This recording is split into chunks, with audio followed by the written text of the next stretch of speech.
ये भारतीय जनता पार्टी की सरकार है। यहाँ अपराधियों के बारे में ये नहीं कहा जाता। 1 लाख से अधिक माइक या तो उतरे हैं या उनकी आवाज कम हुई है, और शायद इतिहास में पहली बार हुआ है और उत्तर प्रदेश में हुआ है कि अलविदा की नमाज भी सड़कों पे नहीं हुई है। महिलाओं के ऊपर अपराध होने पे यूपी कहां खड़ा है?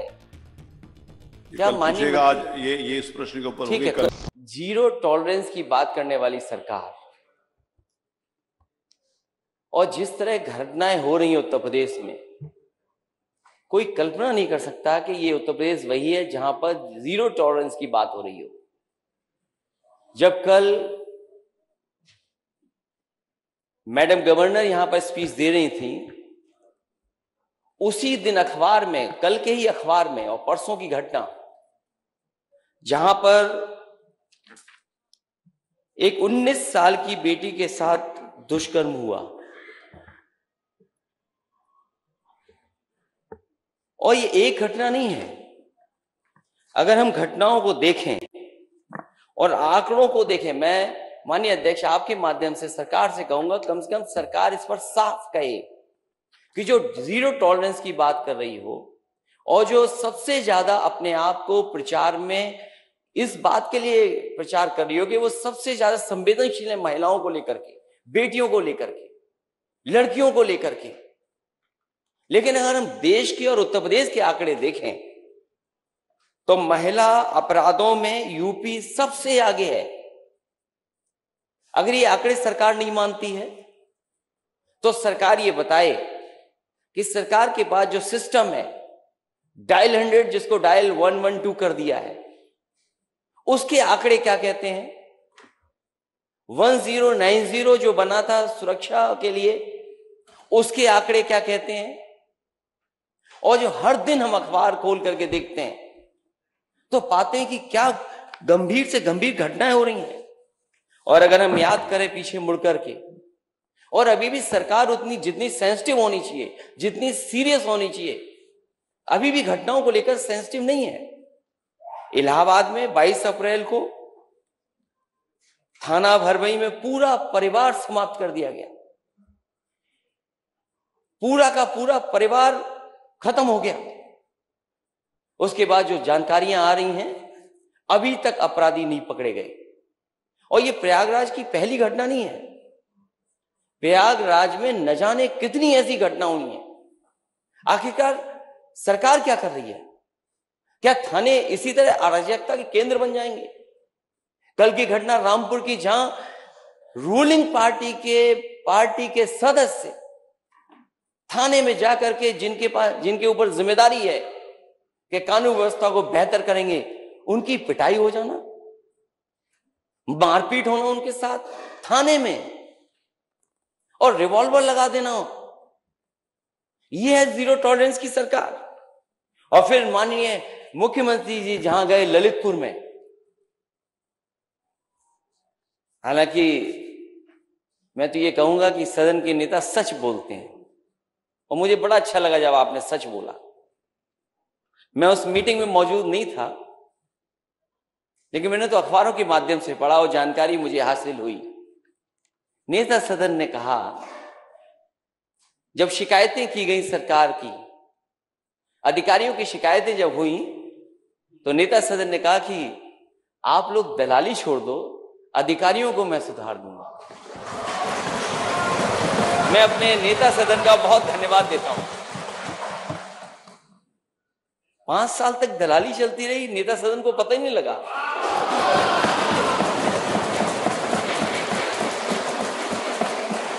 और किन अधिकारियों को सुधार दिया। मैं इस विषय को, इसलिए इन विषयों को उठा रहा हूं। मैं खुद गया ललितपुर, और जब मैंने वहां सूचना पाई कि एक बेटी के साथ ऐसी घटना हुई, सरकार ने कार्रवाई की।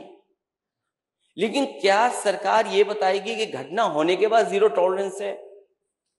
घटना ना हो उसके लिए सरकार क्या कर रही है? इसी तरह सिद्धार्थनगर में, क्योंकि पुलिस को खुली छूट मिली हुई है, सिद्धार्थ नगर में घर में जाकर के पुलिस पकड़ने की कोशिश करती, नहीं पकड़ पाती है, या मां उसको छुटवाने आती, मां को गोली मार दी जाती, और उस घटना को क्या रूप दे दिया गया, किसी और को जाकर के जेल भेज दिया। सच्चाई जनता जानती है, लेकिन सरकार और प्रशासन जब अपराधियों के साथ खड़ा हो जाएगा, जो घटना कर रहे हैं उनके साथ खड़ा हो जाएगा, तो न्याय कैसे मिलेगा? चंदौली की उस बेटी की जो रो रो करके कह रही थी, पुलिस दबिश करने आई थी। क्या दबंगई करने जाती है कि दबिश के लिए जाती है पुलिस?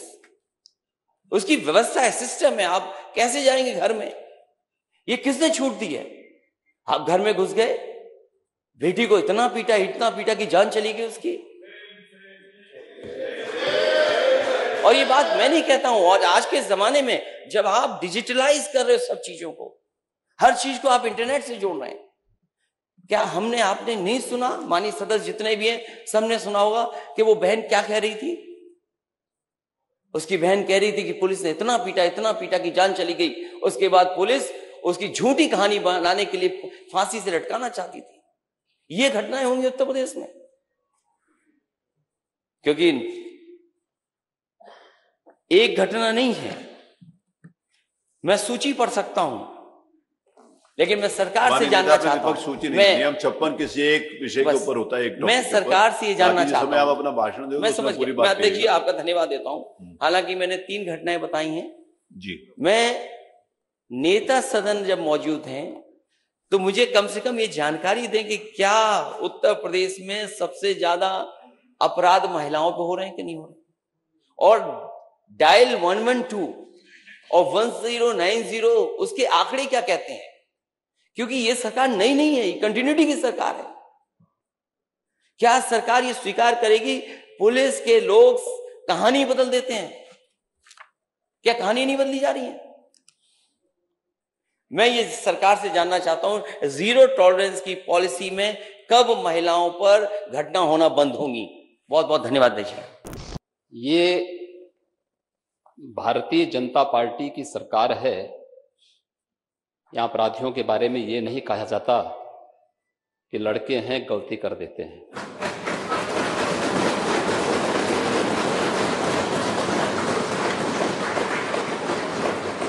अगर अपराधी है तो कोई भी है, वो जीरो टॉलरेंस की नीति के तहत ही कार्रवाई होती है।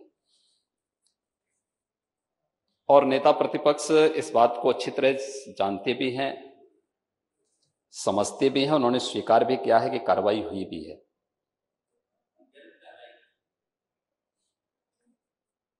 क्योंकि आप तो हर उस अपराधी का समर्थन करते हैं जो प्रदेश में अराजकता के पर्याय थे, गुंडागिर्दी जिनका पेशा बन चुका था।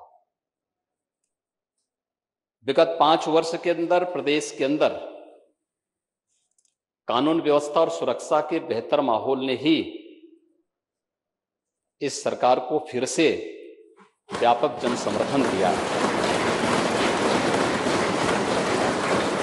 प्रत्यक्षम किम प्रमाणम, प्रत्यक्ष को किसी प्रमाण की आवश्यकता नहीं होती है।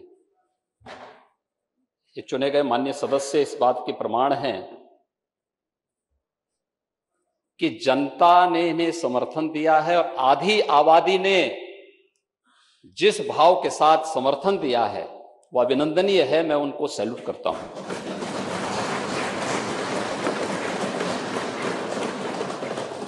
महोदय, पिछले 5 वर्षों के अंदर भी सरकार ने जीरो टॉलरेंस की नीति के तहत ही कार्रवाई की, और फिर इस बात के लिए हम पूरी प्रतिबद्धता के साथ कह रहे हैं कि सरकार अपराध और अपराधियों के मुद्दे पर बिना किसी की परवाह के बगैर अपनी कार्रवाई को जारी रखेगी। सुरक्षा अधिकार, सबको सुरक्षा का अधिकार सबको देना सरकार की जिम्मेदारी है, लेकिन कोई व्यक्ति सरेआम अपराध करे, यह किसी भी प्रकार से सरकार स्वीकार नहीं कर सकती।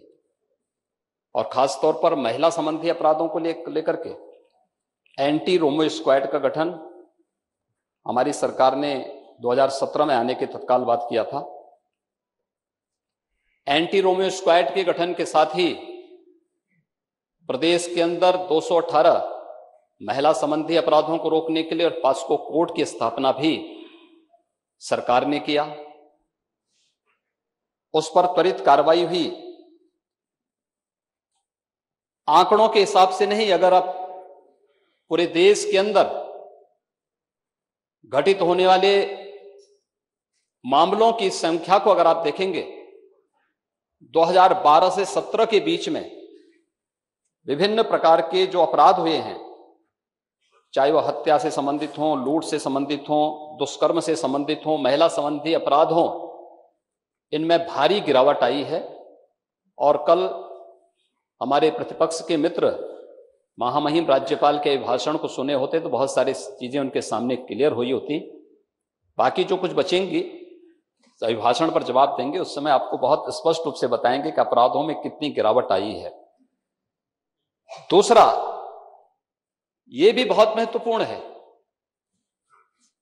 कि इससे पहले विधानसभा के चुनाव होते थे या कोई चुनाव होता था, चुनाव के दौरान भी और चुनाव के बाद भी व्यापक हिंसा होती थी। महोदय, कुछ लोगों ने इस विधानसभा चुनाव के दौरान भी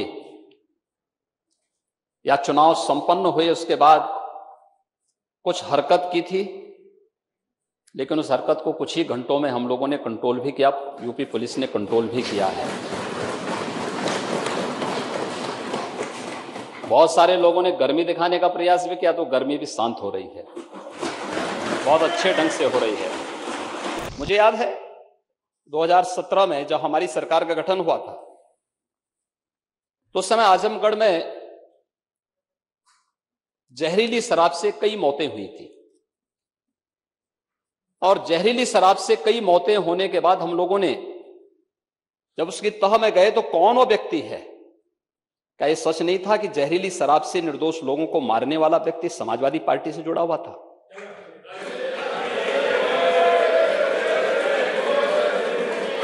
हमारे पास उसके पूरे तथ्य हैं, पूरे प्रमाण हैं, और मैं उसका नाम बोलूंगा तो आपको और बुरा लग जाएगा। नाम मत लेने दीजिए। अध्यक्ष महोदय, अगर नाम ही लेने माननीय सदन के नेता को, तो पिछले 5 साल में इस तरह के काम से जुड़े हुए सबके नाम लेते। और मैं वही हम तो सबका नाम लेंगे ना। आपको रोका किसने है? आप मुद्दे नेता सदन है, आपको रोका किसने है? हम नाम दीजिए, सबका नाम देंगे, चिंता मत करिए। सवाल सिद्धार्थनगर की घटना उठाइए ना, पुलिस की गोली से मारा गया है, हो जाए माननीय, लेकिन परिवार को मैनेज करते हैं ये लोग। माननीय मुख्यमंत्री जी की बात आई, उसमें आप एक जिम्मेदार व्यक्ति हैं, प्रदेश के पूर्व मुख्यमंत्री रह चुके हैं, और उस गंभीरता को, पुरानी बात नहीं, आपको इस बात को ध्यान रखना होगा कि जो घटना सिद्धार्थनगर के अंदर घटित हुई है, उस घटना में देखिए कोई भी व्यक्ति आज के दिन पर घटित होने वाली किसी भी ऐसी आपराधिक घटना को छुपा नहीं सकता है। हर एक इस प्रकार के मामलों में एक बोर्ड गठित होता है, वीडियोग्राफी होती है, एफएसएल की पूरी रिपोर्ट और बैलिस्टिक जांच भी इसके बाद होती है। और उस सब में ये तथ्य सामने आए हैं कि पुलिस की गोली से नहीं, बल्कि एक अवैध असले से वो हत्या हुई है। दोनों के उसमें अंतर होता है, और एक जिम्मेदार पार्टी से होने के नाते आपको जब सदन में इस प्रकार की बात करते हैं तो कोई ऐसी बात नहीं बोलनी चाहिए जो एक फोर्स की और पुलिस बल के मनोबल को तोड़ने वाली हो। अपराधियों के खिलाफ कार्रवाई की बात होनी चाहिए, अपराधी कहीं भी हो, कोई भी हो, उसके खिलाफ कार्रवाई की बात तो होनी चाहिए, लेकिन कोई ऐसी बात हमें नहीं कहनी चाहिए जो प्रदेश की सुरक्षा पर और एक जिम्मेदार पुलिस बल पर उंगली उठाता हो और उसके मनोबल को तोड़ने वाला हो। यह हमें हमेशा ध्यान रखना होगा। और दूसरा, अन्य जिन मामलों में भी बातें हुई हैं, हर एक मामले में अपराधियों के खिलाफ कार्रवाई हुई है, और सरकार फिर इस बात के लिए आश्वस्त करती है पूरे सदन को कि किसी भी अपराधी, जो अपराधी होगा, उस अपराधी के खिलाफ सरकार की जीरो टॉलरेंस की नीति के तहत ही कार्रवाई होगी। इसमें किसी प्रकार का कोई संदेह किसी को भी नहीं होना चाहिए। मैंने माननीय नेता प्रतिपक्ष को सुना, माननीय मुख्यमंत्री जी को सुना। मैं सवाल इसको ये करार है देता हूं। कि महिलाओं के ऊपर अपराध होने में यूपी कहां खड़ा है? क्या कल माननीय पूछेगा, आज ये इस प्रश्न के ऊपर ठीक होगी, है, कल बात anyway, करेगा। ये दूसरा लेकिन प्रश्न। माननीय दूसरी मुख्यमंत्री ने सूचना माननीय अपने ओम प्रकाश जी। जो कहा स्टेटमेंट दिया कि दलाली नहीं कर सकते हैं, वो बताया नहीं माननीय मंत्री।